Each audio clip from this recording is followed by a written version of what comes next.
Assalamualaikum warahmatullahi wabarakatuh. Apa kabar kalian anak-anakku semuanya? Baik, alhamdulillah. Luar biasa. Allahu Akbar.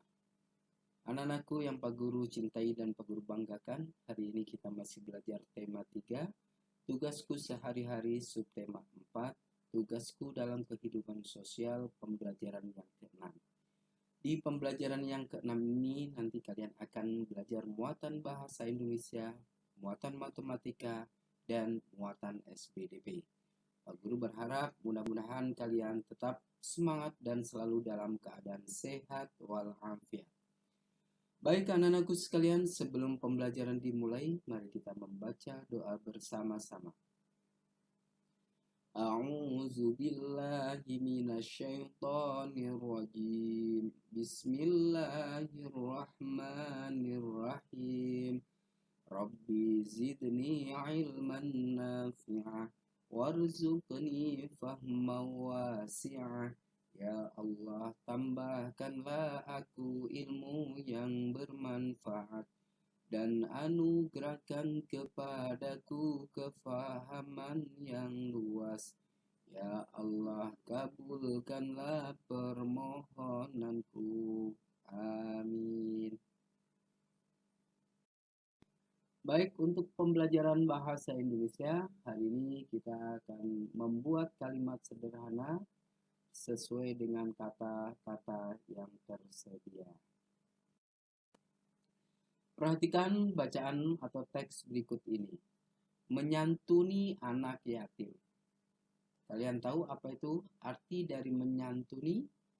Menyantuni berarti membantu anak yatim, yaitu anak yang sudah tidak ada ayahnya atau ditinggal mati oleh ayahnya. Nah, itu namanya anak yatim. Menyantuni anak yatim. Siti, ayah, ibu, kakek, nenek, dan adik berkunjung ke rumah Ani. Ani adalah teman Siti. Usia mereka sebaya. Ani adalah seorang anak yatim. Ia tinggal bersama ibunya. Ani anak yang pandai dan rajin. Siti sering membantu Ani. Mereka sangat akrab walau jarang bertemu. Nah, anak-anak, itulah contoh-contoh kalimat sederhana yang ditulis dalam bentuk cerita sederhana juga. Selanjutnya, coba kalian buat kalimat sederhana berdasarkan kata-kata yang tersedia. Nah, di situ ada kata anak yatim berkunjung. Nah, ini coba Pak Guru akan membuatkan kalimat sederhana yang sesuai dengan kata yang tertera. Anak yatim. Ani adalah seorang anak yatim. Berkunjung. Di saat lebaran, aku dan keluargaku berkunjung ke rumah nenek. Pandai. Mereka adalah anak-anak yang pandai. Kemudian menyantuni atau membantu itu ya. Anak-anak kelas 2 mengumpulkan uang untuk menyantuni anak yatim. Nah, anak-anak, itulah contoh-contoh kalimat sederhana berdasarkan kata-kata yang tersedia. Alhamdulillah selesai sudah pembelajaran muatan bahasa Indonesia. Pak Guru ucapkan terima kasih atas perhatiannya dan konsentrasinya. Setelah ini akan dilanjut dengan muatan matematika bersama Bu Mat.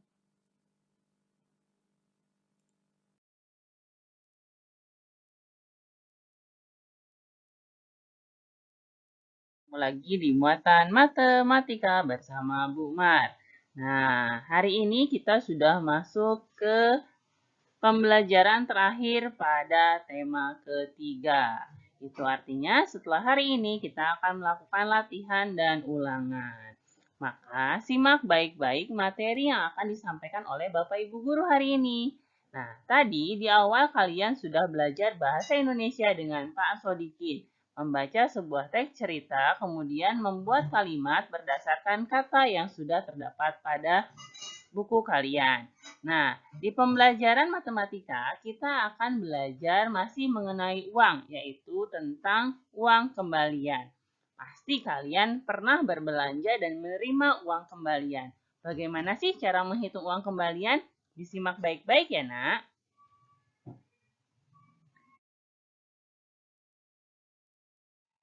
Setelah mengunjungi Ani, Siti, dan keluarga kembali ke rumah. Kakek dan nenek sangat senang Siti berkunjung ke rumah. Siti dan Ali diberi sejumlah uang oleh nenek. Siti dan Ali masing-masing mendapatkan uang Rp5.000. Nah, jadi tadi setelah Siti berkunjung ke rumahnya Ani, Siti kembali lagi ke rumah kakek dan nenek. Nah, kakek dan nenek Siti memberikan Siti dan Ali masing-masing uang Rp5.000. Kemudian mereka akan membelanjakan uang tersebut. Nah, di sini adalah perintahnya, Siti akan membelanjakan uang mereka. Coba kalian tentukan kemungkinan pecahan uang kembalian yang mereka terima. Nah, jadi di sini ada dua yang harus kalian kerjakan. Yang pertama adalah kalian harus mencari uang kembaliannya dulu ya, yang diterima oleh Siti dan Ali. Kemudian setelah itu coba kalian tentukan pecahan-pecahan uang yang mungkin mereka terima. Ya. Kalau di sini kata tentukan berarti bisa ditulis maupun digambarkan ya anak-anak. Nah, misalkan di sini Bu Guru hanya akan memberikan dua contoh pada soal yang ada di buku kalian, yaitu soal pertama dan soal kedua. Sekarang kita akan membahas soal pertama terlebih dahulu. Nah, Siti mendapatkan uang dari nenek sebesar Rp5.000. Siti membeli pensil seharga Rp2.000. Nah, jadi uang yang dari nenek Rp5.000 itu sama Siti diberikan pensil seharga Rp2.000. Kira-kira berapa kembaliannya dan kemungkinan pecahannya seperti apa ya?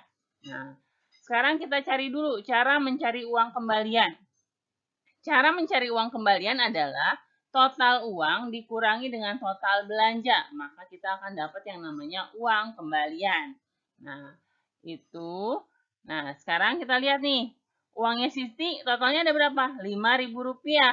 Sedangkan total belanjanya adalah Rp2.000. Itu artinya, nah, jadi 5.000 dikurang Rp2.000. Kira-kira berapa sih 5.000 dikurang 2.000? Kita anggap nolnya kita simpan dulu. Berarti tinggal 5 dikurang 2. Nah, kalau 5 dikurang 2 berarti berapa? 3. Nah, betul. Berarti 5.000 dikurang 2.000 sama dengan Rp3.000. Kan tidak ada nih pecahan Rp3.000. Nah, tentukan kemungkinan pecahannya seperti apa? Kemungkinan pecahan uang kembalian yang diterima Siti yaitu yang pertama bisa kita tuliskan ya anak-anak. 3.000 itu bisa terdiri dari 2.000 dan 1.000. Atau mungkin bisa juga 2.000 dan 500. Atau bisa juga 1.000-nya ada 3, bisa juga 500-nya ada 6. Itu kemungkinannya banyak ya nak ya. Nah, selain kita bisa menentukannya dengan tulisan seperti ini, kita bisa juga gambarkan. Misalkan uang 2.000 dengan uang 1.000. Nah, ini adalah kemungkinan pecahan uang kembalian yang diterima oleh Siti ya anak-anak. Ya, kalau yang diminta ada tentukan berarti kalian bisa menggunakan tulisan atau gambar. Tapi kalau misalkan yang diminta gambarkan kemungkinan pecahan berarti harus pakai gambar. Atau tuliskan kemungkinan pecahan berarti harus pakai angka seperti ini ya anak-anak. Oke, kita lanjut ya. Kita akan membahas soal nomor 2.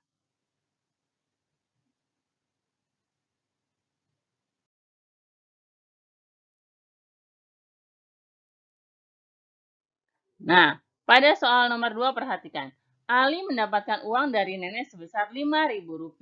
Ali membeli penghapus seharga Rp1.000.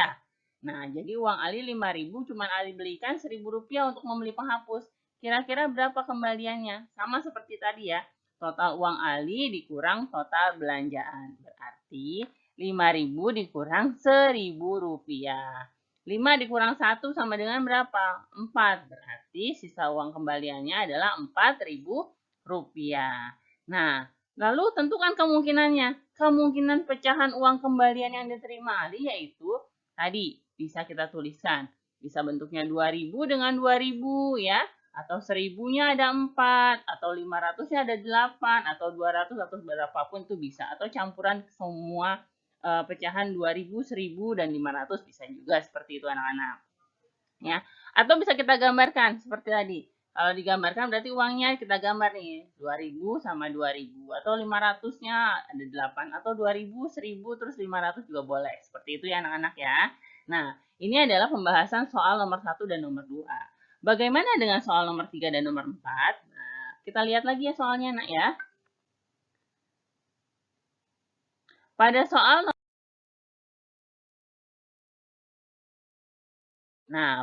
nomor 3 ini, Siti mendapatkan uang dari nenek sebesar 5.000. Lalu Siti membeli buku seharga 3.000. Sama caranya dengan yang tadi. Tapi pada soal nomor 3 dan nanti soal nomor 4 ya.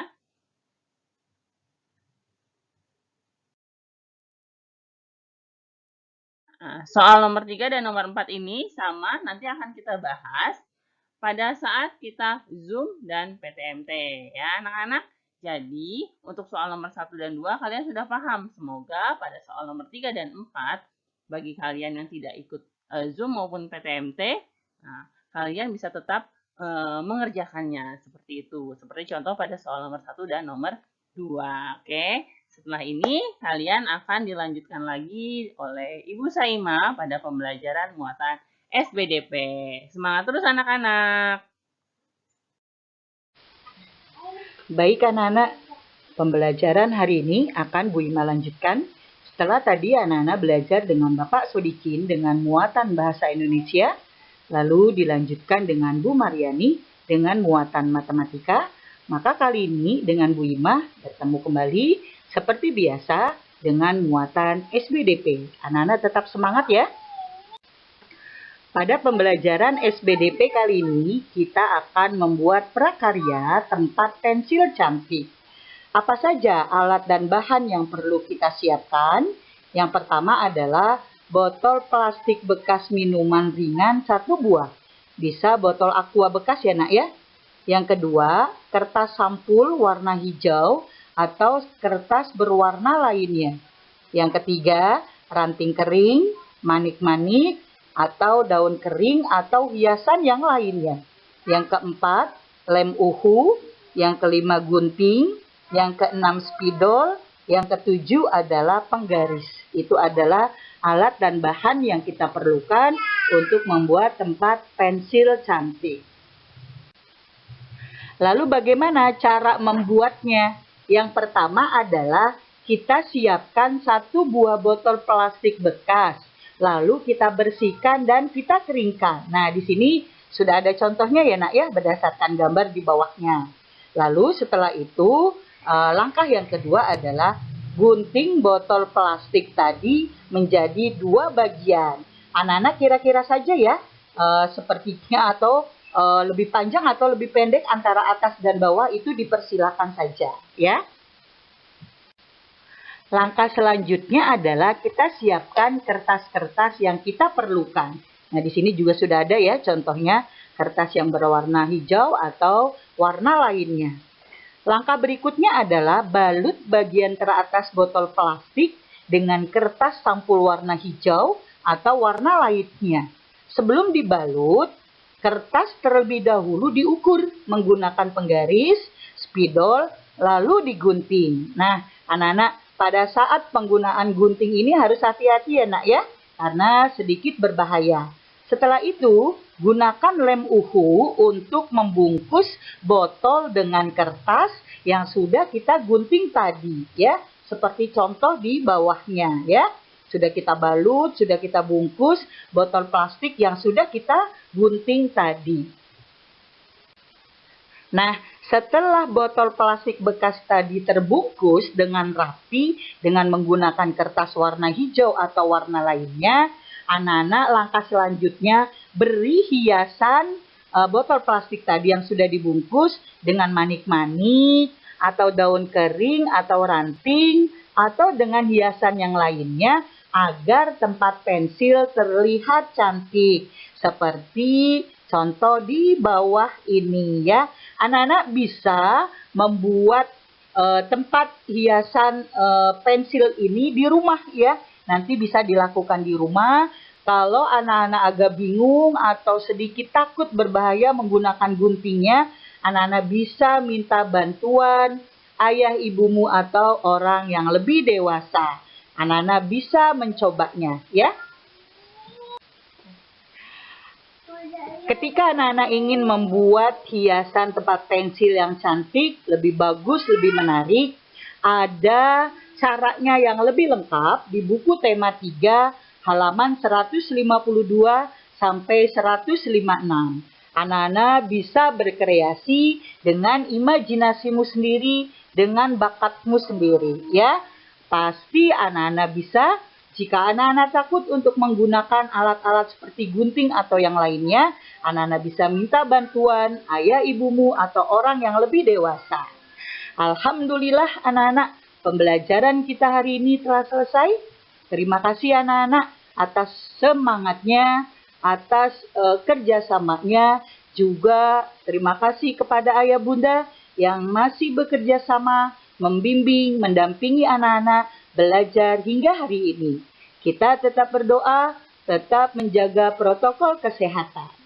Seperti biasa anak-anak, sebelum pembelajaran ini kita tutup, kita baca doa sesudah belajar.